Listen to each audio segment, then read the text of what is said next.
The Secret Doctrine by Elena Petrovna Blavatsky, a facsimile of the original edition of 1888, printed by the Cunningham Press, Alhambra, California. Volume 1, Cosmogenesis. Book 1, Part 3, Science and the Secret Doctrine Contrasted. Addenda to Book 1. Addenda 13, Scientific and Esoteric Evidence for and Objections to the Modern Nebular Theory. Of late, esoteric cosmogony has been frequently opposed by the phantom of this theory and its ensuing hypotheses. Can this most scientific teaching be denied by your adepts, it is asked.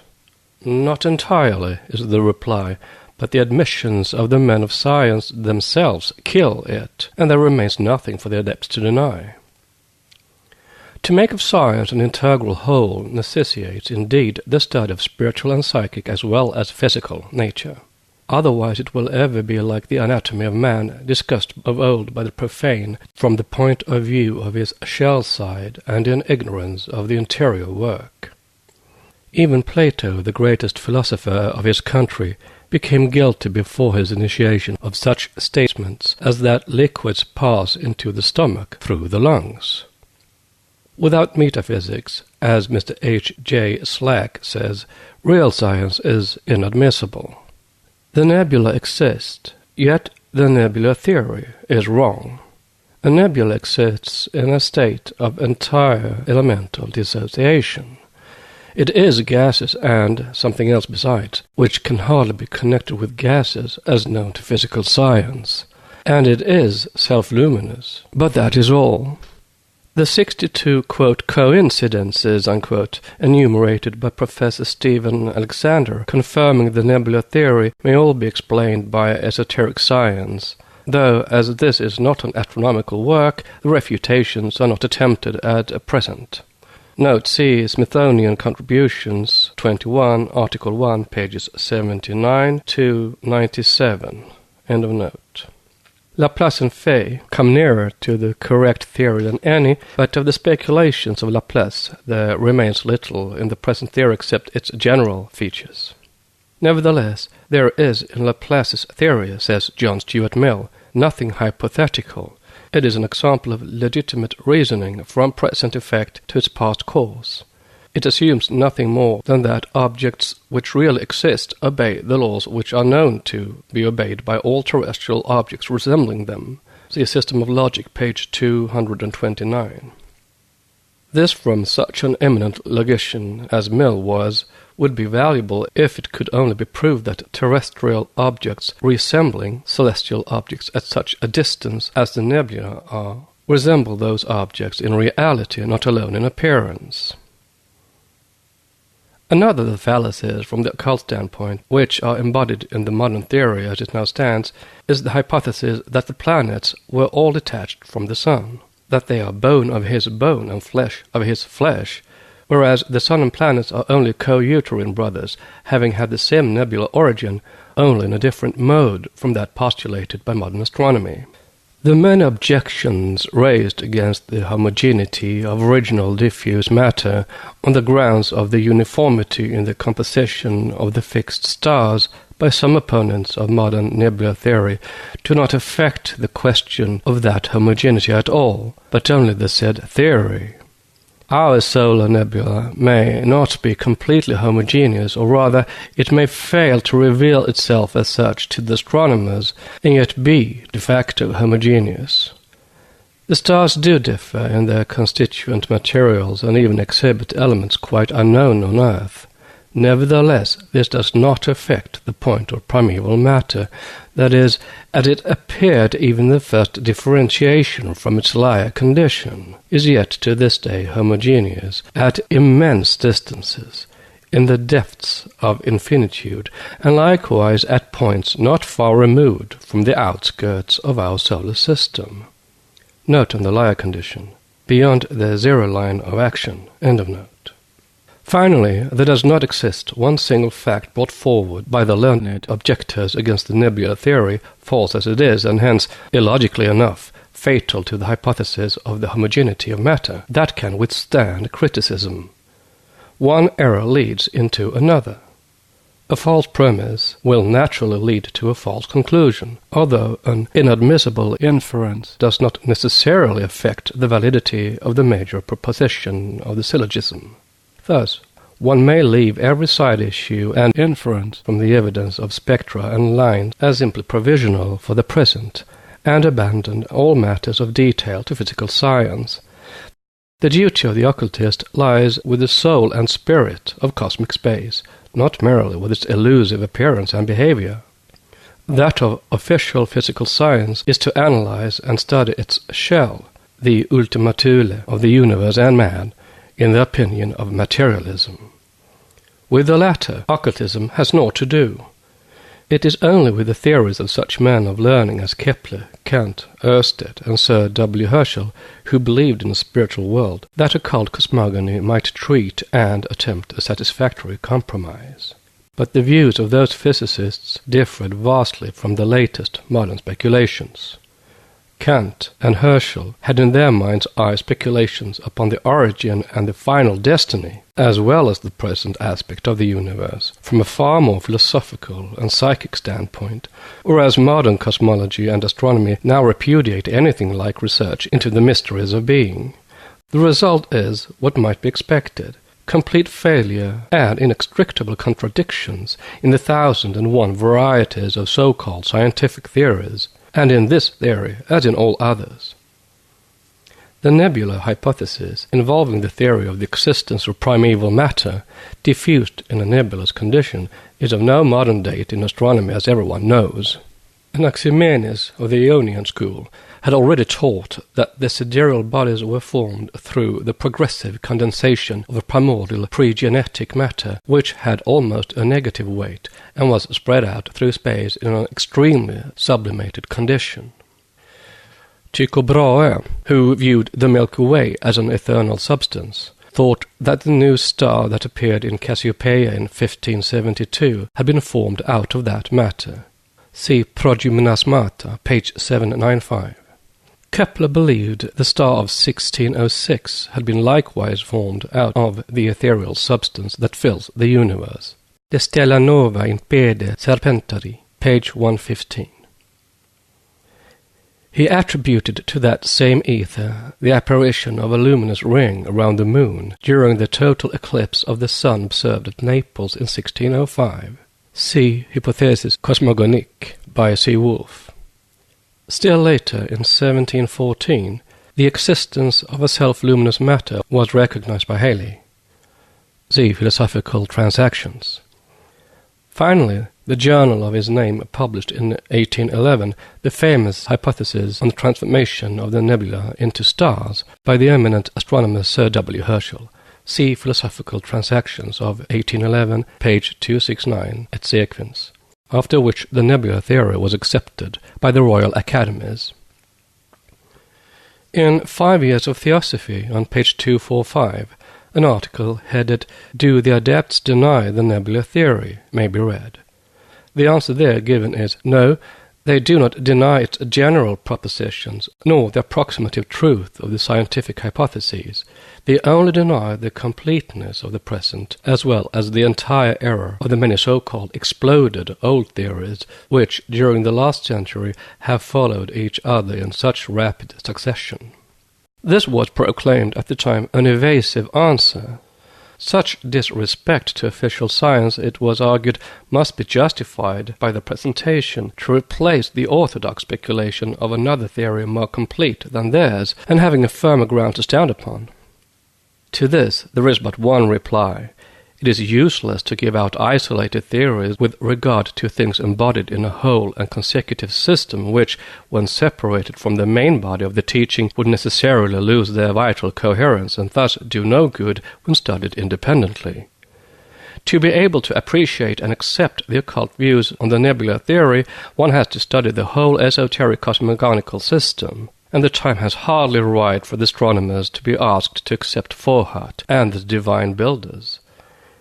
Even the undeniably correct surmises of Sir W. Herschel that had nothing supernatural in them about the sun being called globe of fire, perhaps metaphorically, and his early speculations about the nature of that which is now called the Nasmyth willow leaf theory caused that most eminent of all astronomers to be smiled at by other, far less eminent colleagues who saw and now see in his ideas only imaginative and fanciful theories.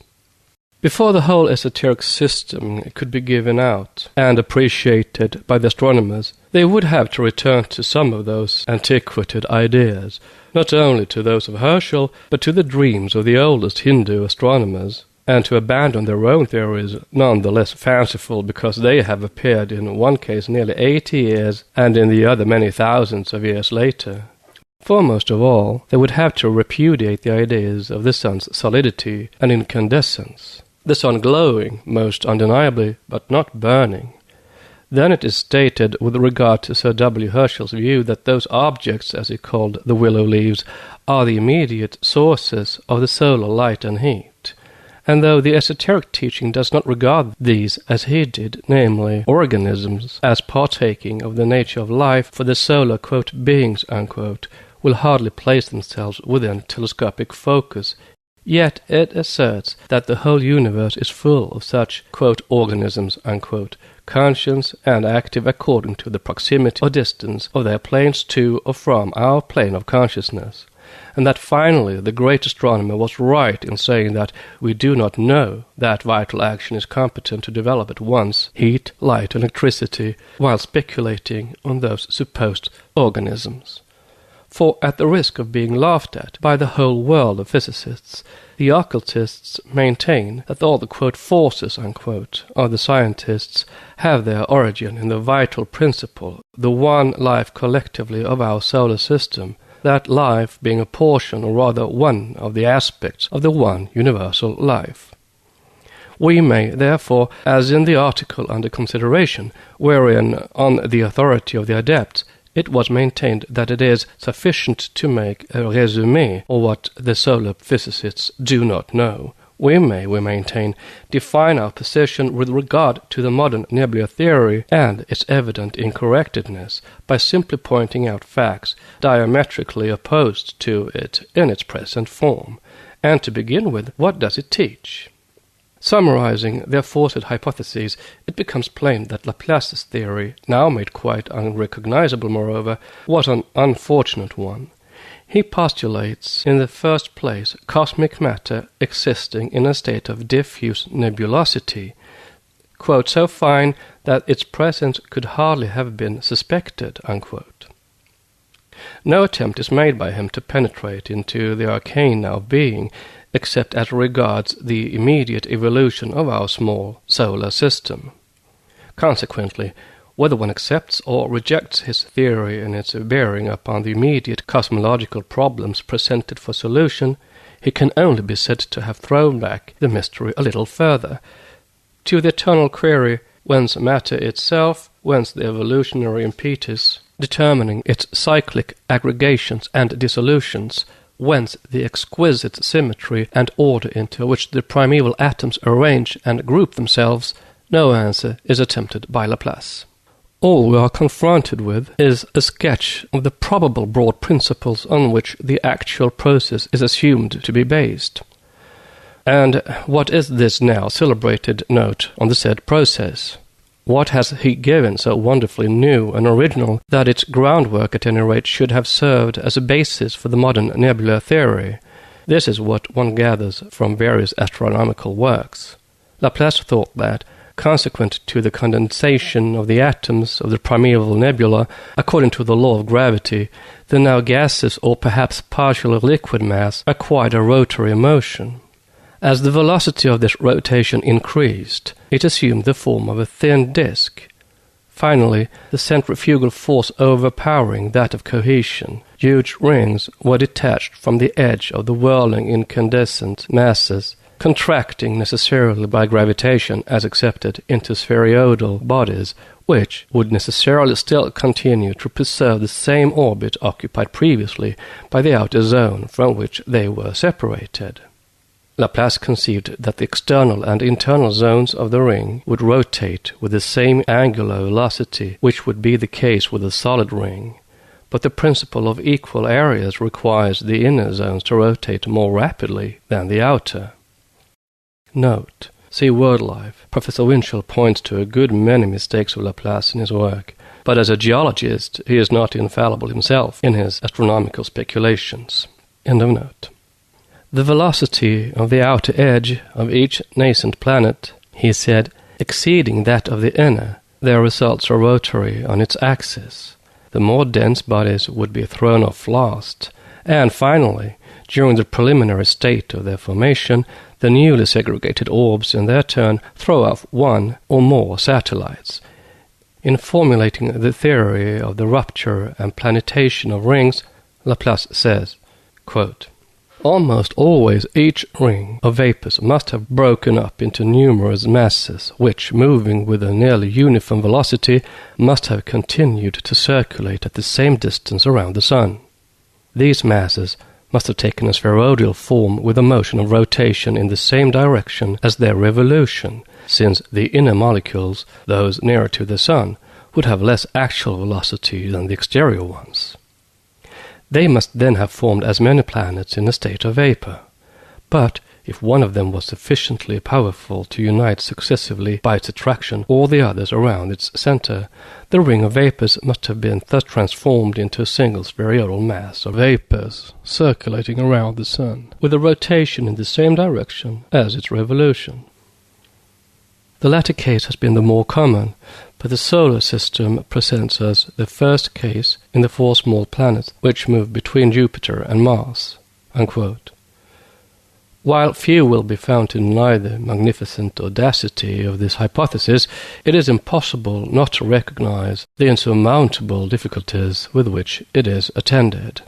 Why, for instance, do we find that the satellites of Neptune and Uranus display a retrograde motion? That in spite of its closer proximity to the Sun, Venus is less dense than the Earth? Similarly, the more distant Uranus is more dense than Saturn. How is it that so many variations in the inclination of their axis and orbits are present in the supposed progeny of the central orb?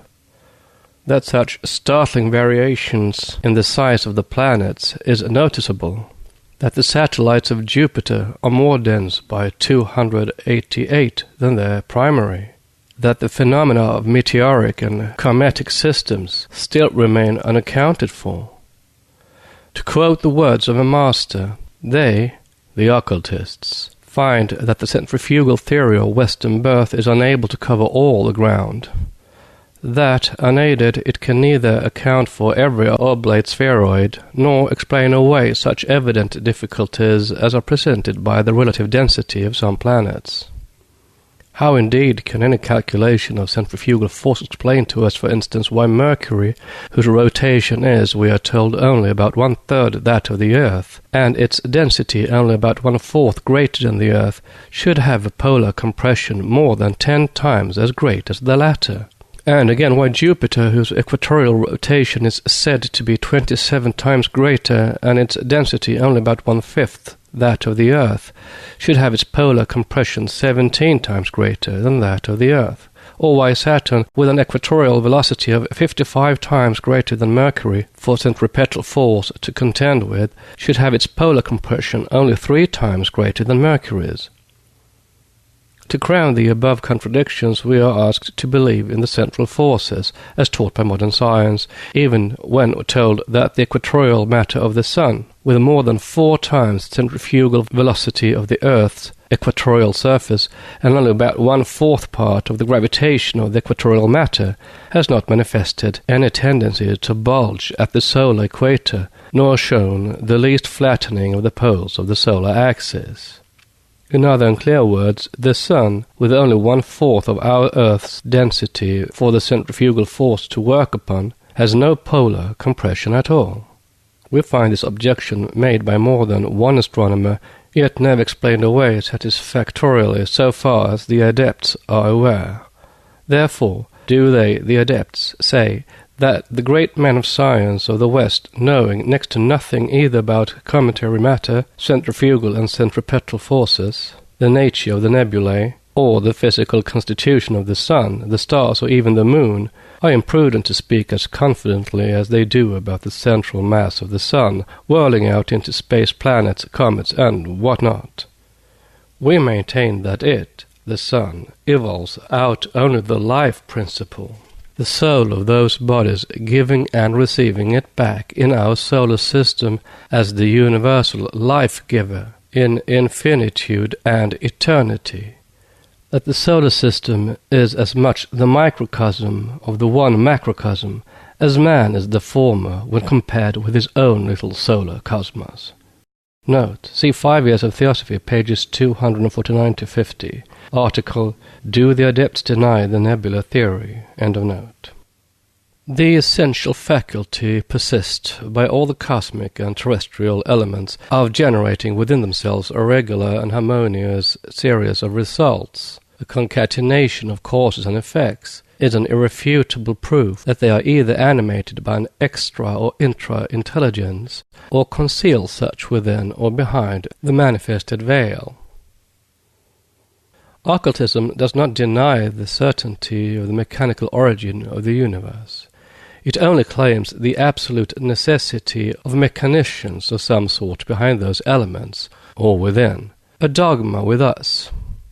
It's not the fortuitous assistance of the atoms of Lucretius, who himself knew better, that built the cosmos and all in it. Nature herself contradicts such a theory. Celestial space, containing matter so attenuated as is ether, cannot be called on, with or without attraction, to explain the common motion of the sidereal hosts.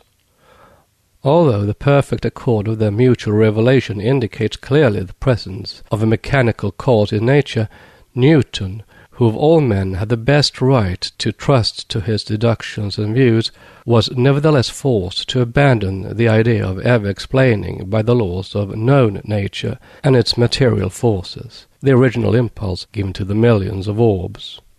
He recognized fully the limits of that separate the action of natural forces from that of the intelligences that set the immutable laws into order and action. And if a Newton had to renounce such hope, which of the modern materialistic pygmies has the right of saying, "I know better"?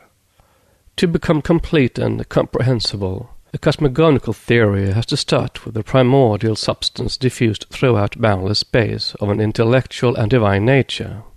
That substance must be the soul and spirit, the synthesis and seventh principle of the manifested cosmos, and to serve as a spiritual upadhi to this, there must be the sixth, its vehicle, primordial physical matter, so to speak, though its nature must escape forever our limited normal senses. It is easy for an astronomer, if endowed with an imaginative faculty, to build a theory of the emergence of the universe out of chaos by simply applying to it the principles of mechanics. But such a universe will always prove, with respect to its scientific human creator, a Frankenstein's monster. It will lead him into endless perplexities. The application of the mechanical laws only can never carry the speculator beyond the objective world, nor will it unveil to men the origin and final destiny of cosmos. This is whither the nebular theory has led science. In sober fact and truth, this theory is twin sister to that of ether, and both are the offsprings of necessity, one as indispensable to account for the transmission of light as the other to explain the problem of the origin of the solar systems.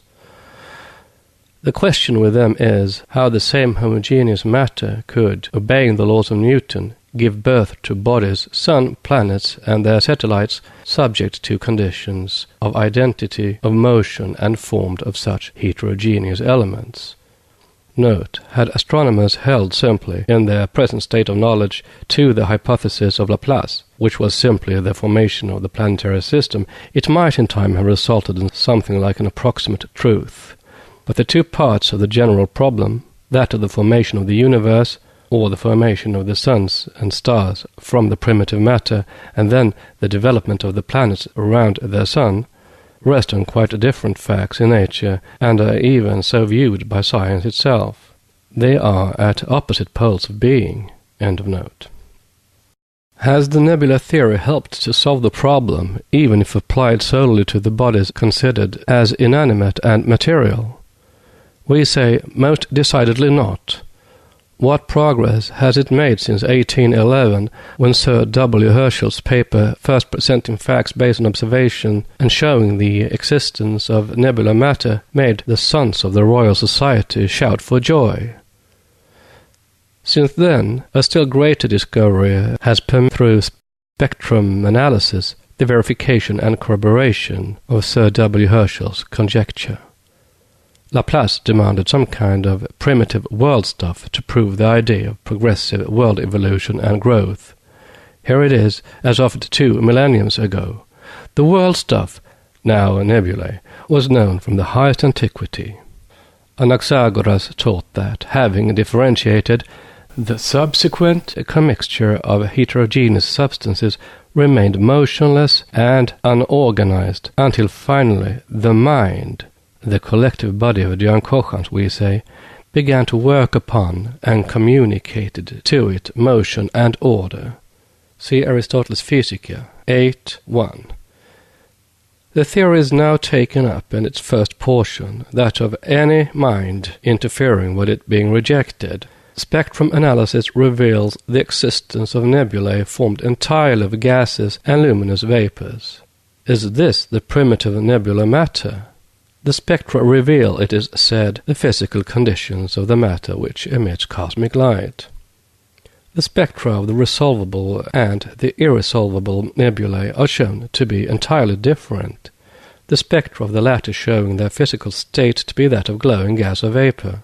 The bright lines of one nebula reveal the existence of hydrogen in it and of other material substances known and unknown.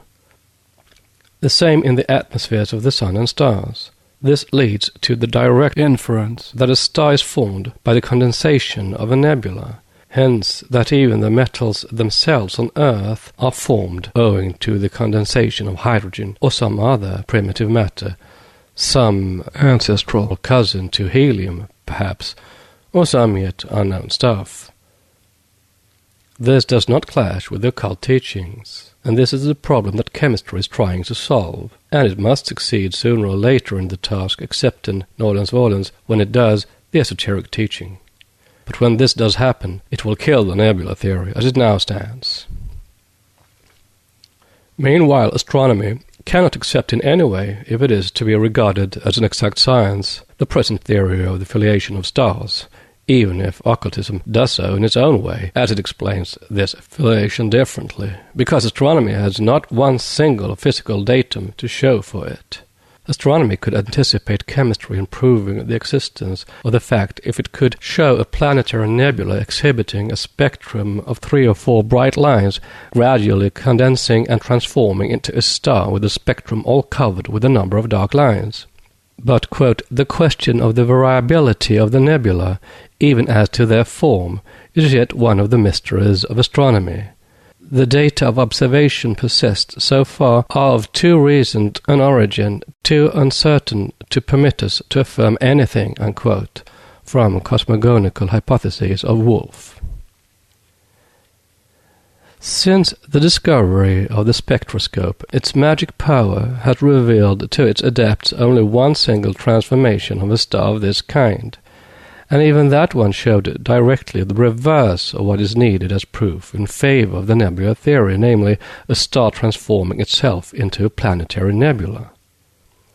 As told in the Observatory, Volume 1, page 185, the temporary star which appeared in the constellation Cygnus in November 1876, discovered by J.F.J. Schmidt, exhibited a spectrum broken by very brilliant lines. Gradually, the continuous spectrum and most of the lines disappeared, leaving finally one single brilliant line, which appeared to coincide with the green line of the nebula. Though this metamorphosis is not irreconcilable with the hypothesis of the nebular origin of the stars, nevertheless this single solitary case rests on no observation whatever, least of all on direct observation. The occurrence may have been due to several other causes. Since astronomers are inclined to think our planets are tending toward precipitation on the Sun, why should not that star have blazed out owing to a collision of such precipitated planets, or, as many suggest, the pulse of a comet? Anyhow, the only known instance of a star transformation since 1811 is not favorable to the nebula theory. Moreover, on the question of this theory, as in all others, astronomers disagree. In our own age, it was Buffon, before Laplace even thought of it, who, very much struck by the identity of motion in the planets, was the first to propose the hypothesis of the planets and their satellites originating in the bosom of the Sun. Forthwith and for the purpose, he invented a special comet, supposed to have torn out, by a powerful oblique blow, the quantity of matter necessary to their formation. Laplace gave its dues to the quote, comet unquote, in his Exposition du Système du Monde, note 7. But the idea was seized and even improved upon by a conception of the alternate evolution from the Sun's central mass of planets apparently without weight or influence on the motion of the visible planets, and as evidently without any more existence than the likeness of Moses in the moon. But the modern theory is also a variation on the systems elaborated by Kant and Laplace. The idea of both was that at the origin of things, all that matter which now enters into a composition of the planetary bodies was spread over all the space comprised in the solar system and even beyond. It was a nebula of extremely small density, whose condensation gradually gave birth, by a mechanism that has hitherto never been explained, to the various bodies of our systems. This is the original nebula theory, an incomplete, yet faithful repetition, a short chapter out of the large volume of universal esoteric cosmogony of the teachings in the secret doctrine, and both systems, Kant's and Laplace's, differ greatly from the modern theory, redundant with conflicting sub-theories and fanciful hypotheses. Quote, the essence of cometary matter and of that which composes the stars is totally different from any of the chemical or physical characteristics with which Western science is now acquainted. While the spectroscope has shown the probable similarity, owing to the chemical action of terrestrial light upon the intercepted rays, of earthly and sidereal substance, the chemical actions, peculiar to the variously progressed orbs of space, have not been detected, nor proven to be identical with those observed on our own planet, unquote, say the teachers. Mr. Crookes says almost the same in the fragment quoted from its lecture Elements and Meta-Elements. Quote, at the utmost, observes C. Wolf, who was a member of the Institute, astronomer of the Observatory in Paris, in Cosmogonical Hypotheses. Could the nebula hypothesis show in its favor with W. Herschel the existence of planetary nebulae in various degrees of condensation, and of spiral nebulae with the nuclei of condensation on the branches and center? Note, but the spectra of these nebulae have never yet been ascertained. When they are found with bright lines, then only may they be sighted, unquote. But in fact, the knowledge of the bond that unites the nebulae to the stars is yet denied to us, and lacking as we do direct observation, we are even debarred from establishing it even on the analogy of chemical composition, unquote. It is evident that, even if the men of science, leaving aside the difficulty arising for them out of such undeniable variety and heterogeneity of matter in the constitution of nebulae, did admit, with the ancients, that the origin of all the visible and invisible heavenly bodies must be sought for in one primordial homogeneous world-stuff, in a kind of pre-protyle, it is evident that this would not put an end to their perplexities. Note on a pre-protyle. Mr. Crookes' protyle must not be regarded as the primary stuff out of which the Diancochans, in accordance with the immutable laws of nature, wove our solar system. This protyle cannot even be the first prima materia of Kant, which that great mind saw used up in the formation of the worlds, and thus existing no longer in a diffused state. It is a mediate phase in the progressive differentiation of cosmic substance from its normal, undifferentiated state. Protile is then the aspect assumed by matter in its middle passage into full objectivity. End of note. Unless they admit also that our actual visible universe is merely the Sthula Sharira, the gross body of the sevenfold cosmos, they will have to face another problem, especially if they risk maintaining that its now visible bodies are the result of the condensation of that one and single primordial matter. For mere observation shows them that the actions which produce the actual universe are far more complex than could ever be embraced in their theory. First of all, there are two distinct classes of irresolvable nebulae, as science itself teaches. The telescope is unable to distinguish between the two, but the spectroscope can, and notices therefore an essential difference between their physical constitutions. Note, quote, "The question of the resolvability of the nebulae has been often presented in too affirmative a manner and quite contrary to the ideas expressed by the illustrious experimenter with the spectra of these constellations, Mr. Higgins. Every nebula whose spectrum contains only bright lines is gaseous, it is said, and hence is irresolvable. Every nebula with a continuous spectrum must end by resolving into stars with an instrument of sufficient power. This assumption is contrary at once to the results obtained and to spectroscopic theory. The Lyra Nebula, the Dumbbell Nebula, the central region of the Nebula of Orion appear resolvable and show a spectrum of bright lines. The nebula of Canis Venatici is not resolvable and gives a continuous spectrum, because indeed the spectroscope informs us of the physical state of the constituent matter of the stars, but affords us no notions of their modes of aggregation.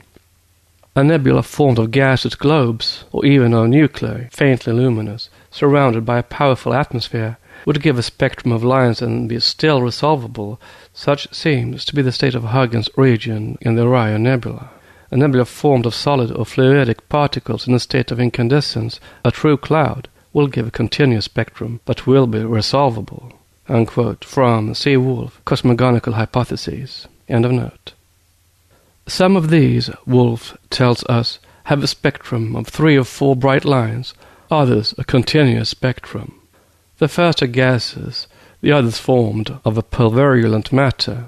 The former must constitute a veritable atmosphere. It is among these that the solar nebula of Laplace has to be placed. The latter form an ensemble of particles that may be considered as independent, and the rotation of which obeys the laws of internal weight. Such are the nebulae adopted by Kant and Fay. Observation allows us to place the one as the other at the very origin of the planetary world. But when we try to go beyond and ascend to the primitive chaos which has produced the totality of the heavenly bodies, we have first to account for the actual existence of these two classes of nebulae. If the primitive chaos were a cold luminous gas, one could understand how the contradiction resulting from attraction could have heated it and made it luminous. Note on a cold luminous gas. See stanza 3 about light, or the cold flame, and commentary number 8, where it is explained that the mother, chaos, is a cold fire, a cool radiance, colorless, formless, devoid of every quality. Motion is the one eternal is, and contains the potentialities of every quality in the manmenteric worlds, it is said. End of note. We have to explain the condensation of this gas to the state of incandescent particles, the presence of which is revealed to us in certain nebulae by the spectroscope. If the original chaos was composed of such particles, how did certain of their portions pass into the gaseous state, while others have preserved their primitive condition? Unquote. Such is the synopsis of the objections and difficulties to the acceptance of the nebula theory brought forward by the French savant, who concludes his interesting chapter by declaring that, quote, the first part of the cosmogonical problem, what is the primitive matter of chaos and how did that matter give birth to the sun and stars, thus remains to this day in the domain of romance and of mere imagination. Unquote. Note, Hypothèse cosmogonique, C. Wolf, 1886, end of note. If this is the last word of science upon the subject, whither then should one turn in order to learn what the nebular theory is supposed to teach? What in fact is this theory? What it is, no one seems to know for a certainty. What it is not, we learn from the erudite author of The World Life. He tells us that 1.